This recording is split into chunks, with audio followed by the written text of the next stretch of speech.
Hello everyone, and welcome back to the Outdoor Channel. And we're finally back outdoors. We're not working on trucks at the moment.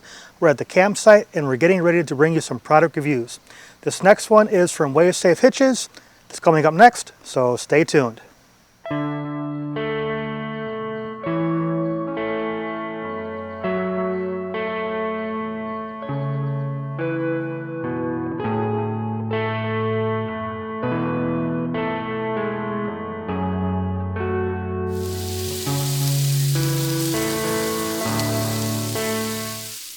Alright, we're doing a few different products from Safe while we're out here. Go ahead and hit the like and subscribe button if you want to see what's in the other bag. There's two different products in here. But we're going to go ahead and put this one off to the side.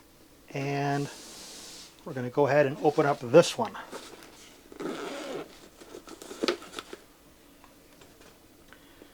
Got some basic instructions on how to use.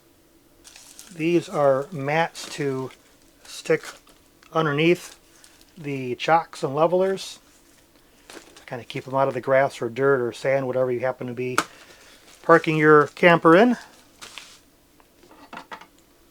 And we have two sets of these. These are, I know you can't tell from me holding them here in the video, but they're made of a nice polymer plastic. They're actually got a bit of weight to them. And I'll show you the sticker here on the side. You have a QR code to get to the Safe app. And just shy of a 30,000 pound capacity.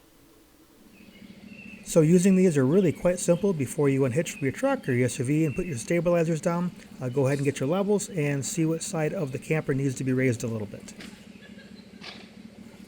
Go ahead and move your trailer into position. You can either back into this or pull forward into it, whatever is easier for you. It may take a little back and forth to make sure that you're actually level. And then after that, you can go ahead and put the wheel chock in and you're pretty much all set to go. If you want to move a little bit more forward or reverse after you put the chock in to make sure it's fully seated, that's perfectly okay as well.